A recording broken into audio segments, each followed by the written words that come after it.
samples on the record. Etta James? Yes. And OJ's? Definitely. Yes. A couple of tasty choices. Yes. Do you listen to a lot of old blues, old R&B, and is that I imagine that's got to be a fun part of your gig? Definitely. Is saying, ooh, I'd like to grab that. Yeah, it's like a dream come true because growing up, my parents listened to a lot of that type of music. So being a child and just watching my parents groove to it at night in different times. So I actually was raised around that kind of music. So, you know, that's why I sample a lot of that. Hoodie Season Part 2 was a mixtape that came out in January. Yes. And there's a track on there, I think it's New York State of Mind? Yes. Where you mention that that Walmart doesn't sell the explicit lyrics, hip-hop records, but you can go across the store and you can buy bullets and guns. Yes. Pretty devastating couple of lines you put together. Yeah. Please talk about seizing opportunities to get a little political in your lyrics and comment on some of the hypocrisy that you see in the world. I think it's very important, you know. You have a lot of young minds out there who might not listen to Minister Louis Farrakhan or Barack Obama or, you know, certain people that are in positions of power, but they will pick up a Papoose project. So if I can say something positive, being that I'm in a position where I know that people are paying attention and listening to what I'm saying, you know, I'm not going to sit here and say that everything is totally positive, but I make sure it's a balance.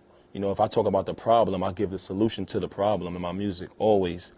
So just to answer your question, I think that's very important for every artist because you have people who are listening worldwide, and they might not be paying attention to some of our world leaders, but they really listen and look up to artists. So it's my duty as an artist. You really look at it as a responsibility. Definitely, major responsibility. Check me out, yo.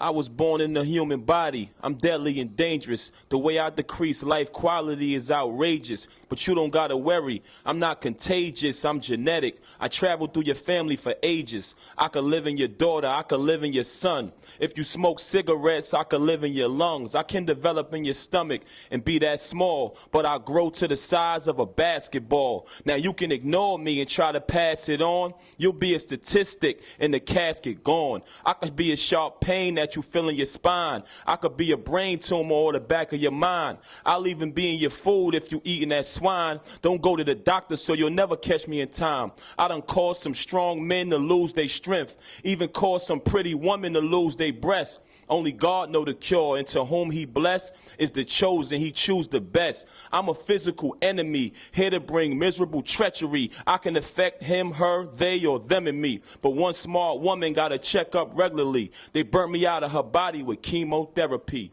If you come late, I'll deflate your energy. Take all of your hair and erase your memory. I can shorten your life if you living it long. Even took a black queen named Vivian Strong. If you don't go to the doctor, that mean you support me. The only way to catch me is to catch me early. And gangsters who think I can't enter your body, I even claim the life of mobster John Gotti. Have you had a checkup? If no is your answer, then let me introduce myself. My name is Cancer. Whew.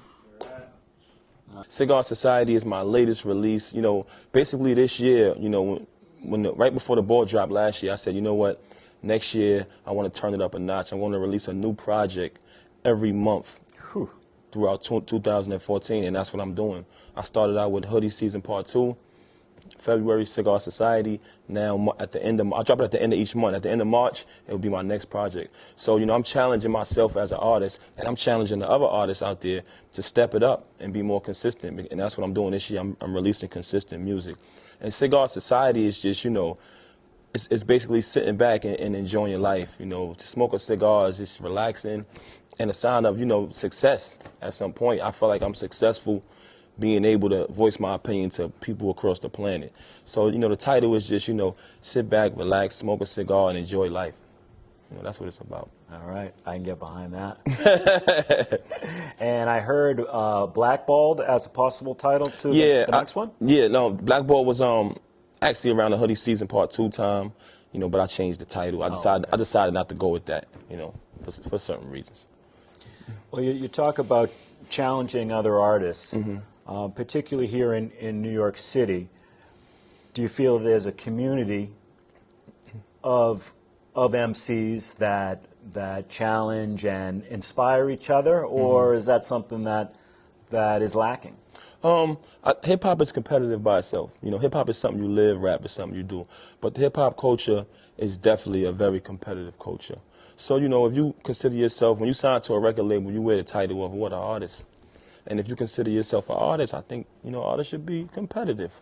And to answer your question, does it lack? Sometimes it do. I think a couple artists be afraid to compete.